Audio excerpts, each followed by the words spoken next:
If you've been scrolling through endless listings, watching video after video, and still feel like you're stuck in a loop of which amp actually gives me the bass I'm after without blowing my budget or my wiring, you're not alone.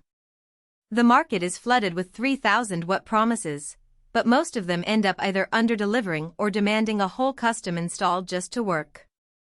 This review is going to cut through the noise and let you know if the Kicker LX3000.1 is the piece that finally makes sense for your car audio rig.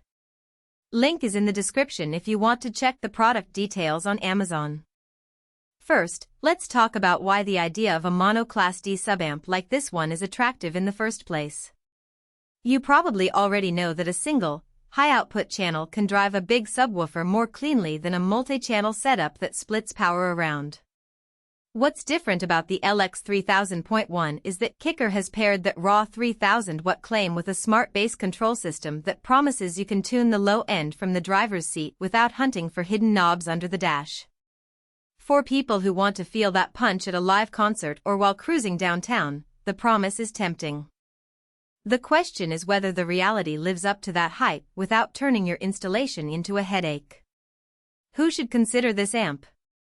If you already own a 12-inch or larger subwoofer that's built for serious power, think something in the 800W RMS range or higher, and you're planning to run it on a 12-volt system that can handle a big battery or capacitor bank, the LX3000.1 fits that niche.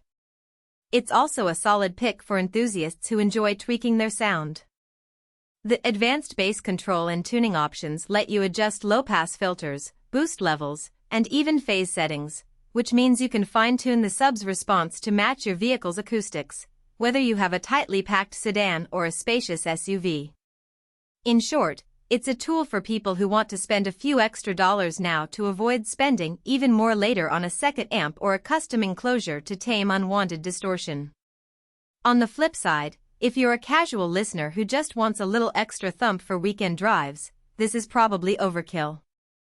The 3000W rating sounds impressive, but without a sub that can actually consume that power, you'll end up with an amp that sits idle most of the time, burning extra fuel and adding weight to your wiring harness. Also, if you don't already have a robust electrical system, meaning a high-capacity alternator, deep-cycle battery, or a dedicated power capacitor, you might find the amp tripping its internal protection circuits whenever you hit a deep bass note. That's not a flaw in the amp, it's just a mismatch between power demand and supply. Now, let's get into the practical strengths. The first thing I noticed in a real-world test was how quickly the amp reached its full output. When I slammed the volume on a favorite bass-heavy track, the sub hit its peak without the kind of pumping you sometimes hear with older Class AB designs. That's the benefit of the high-efficiency Class D topology Kicker uses. You get more power to the sub and less heat generated in the amp itself. In a confined space like a compact car, that means you can mount the unit under a seat or in the trunk without worrying about a hot spot that could affect nearby electronics. Another practical perk is the built-in smart bass interface. Instead of hunting for a hidden adjustment panel, Kicker placed a set of rotary knobs on the front that are reachable from the driver's seat. I could walk out of my car, crank the bass up a notch for a quick street racing vibe, then pull back to a more balanced setting for city traffic, all without opening the dash. That convenience translates into real-world safety and usability, especially if you're the type who likes to tweak on the fly. However, there are a few trade-offs you need to be aware of before you drop the cash. First, the amp is physically large.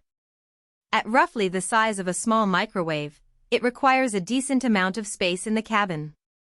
If you're working with a tight trunk or a low-profile dash, you'll need to plan your layout carefully. Second, the power wiring isn't a simple plug-and-play job.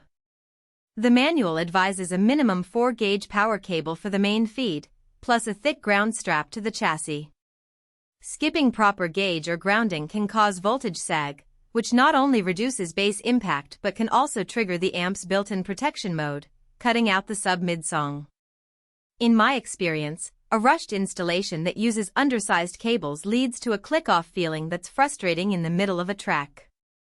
Another nuance is that while the LX3000.1 promises noise-free operation, it does rely on a clean power source. If your vehicle's alternator is already under stress from other high-draw accessories, think winches, lighting rigs, or multiple amplifiers, the amp can introduce a faint hum under certain conditions.